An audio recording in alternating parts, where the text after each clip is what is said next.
Good morning, children. I welcome you all to today's session of science, and we are on the chapter motion.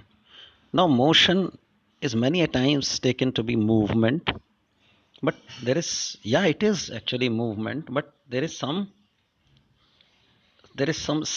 can call there is a deviation, there is slight deviation from actual movement, right? So, let us see this motion in detail. Now see, the definition here is very aptly given. When a body changes its position with respect to its surrounding, it is called motion. See, when a body changes with respect to its surrounding, means if it is not with respect to the surrounding, then there is no motion,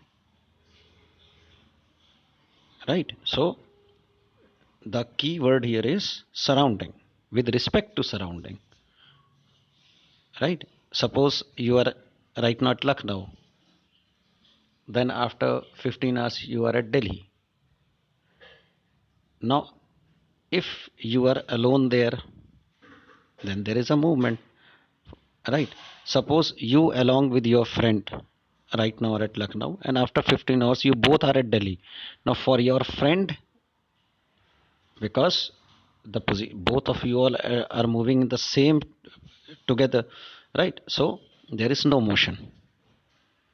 But for the third, any third person who knows to you, who is not accompanying both of you, then there is motion, right?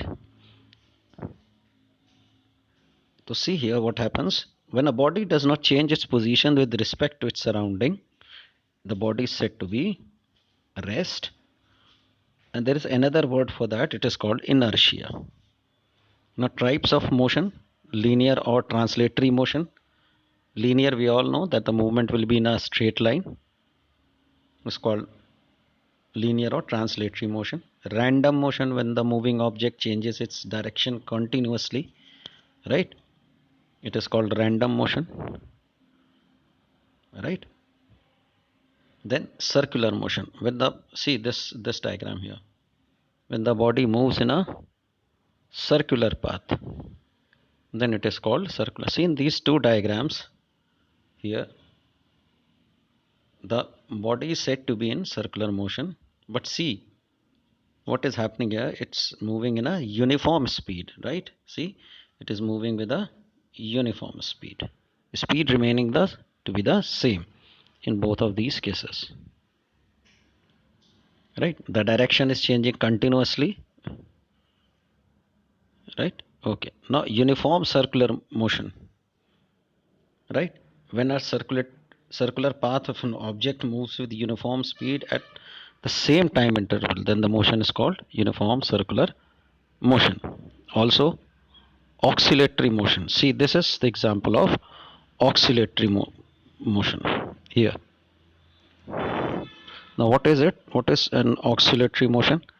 When a body moves to and fro of its mean position, then that movement is called oscillatory motion, and that movement is called oscillation. Now describing motion, what is motion actually?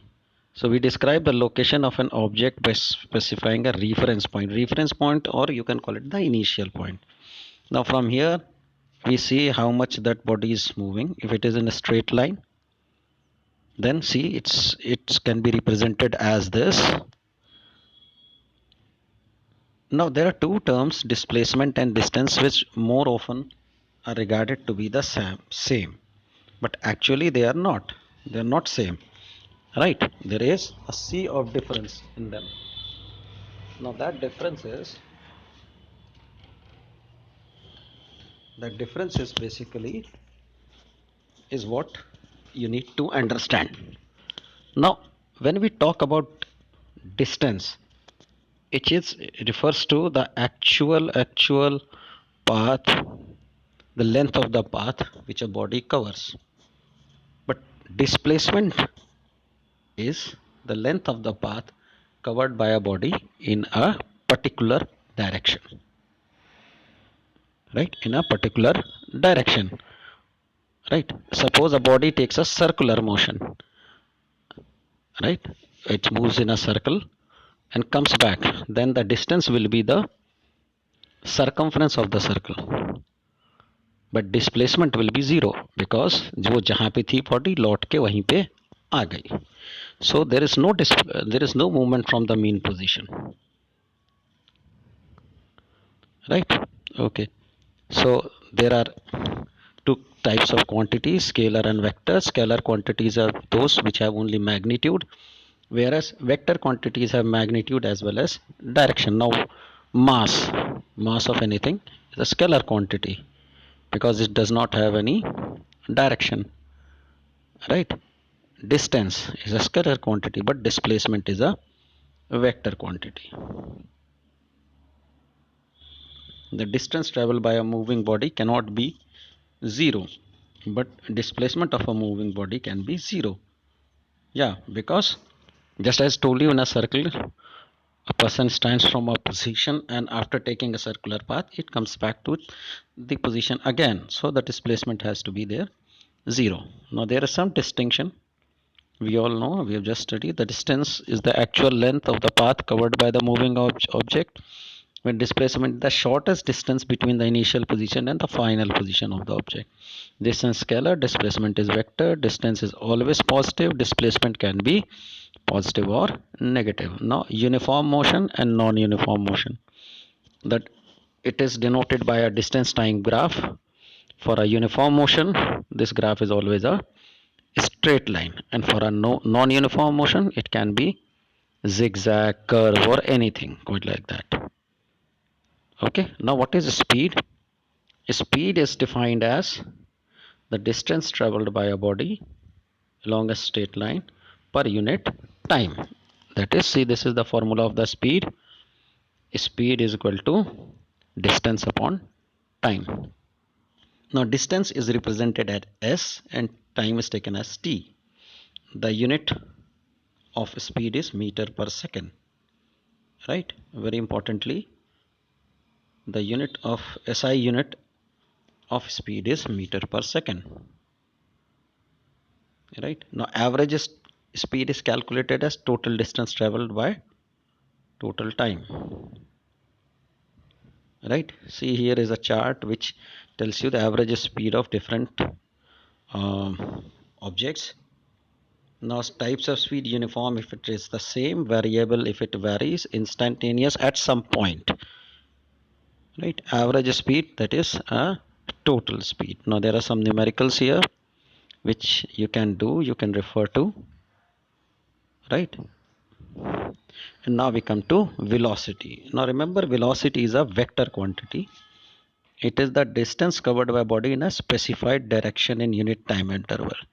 So speed was distance upon time, velocity upon time. Velocity is a vector quantity. See, this is very important. It's a vector quantity. The unit is meter per second. Now types of velocity: uniform velocity if it is same, equal distance and equal time in a particular direction. Variable velocity when it is varies, and average velocity when it is the total velocity upon total time, total distance upon total time. Velocity, distinction between the two: it's a vector quantity velocity. Speed is a scalar quantity. Average velocity of a body may be zero even if average speed is not zero, right? Velocity can be negative or positive, speed is always positive. Now another very important term is what we will be moving into, that is acceleration, right? Acceleration, it is the change in velocity per unit time, or rate of change of velocity is called acceleration. See, v minus u upon t, this is the formula, means final velocity minus initial velocity upon time. Its unit is meter per second square. Similarly, type of acceleration: uniform, non-uniform, positive and negative acceleration. You know uniform and non-uniform. Now what is positive and negative? Positive acceleration when we are increasing the speed per unit time, but negative acceleration is called retardation, right? It is called retardation. See, it's written here, when we are reducing the speed per unit time. Okay. Now there are some graphical representations of motion, now of which the most important is perhaps the distance time graph, and this tells us in detail about the motion. See this one here, this O to A denotes acceleration here, or increase in speed. A to B, the speed is constant, and after B the speed is reduced, and at C the body comes to rest. The motion began at point O, right? Now there are many kinds of distance time graphs. Straight line, this first one here, it tells that time is changing but distance is not changing, so body is at rest. Second one, see, there is a straight line, so there is a uniform motion, right? The third one, see, there is some gap, that means initially the body was at rest for some time, then it started moving. And then these are the charts for non-uniform motion, which are curvical in nature, right? So we stop here. I hope you enjoyed it as much as I did in making it, and unless we meet again, it's a goodbye.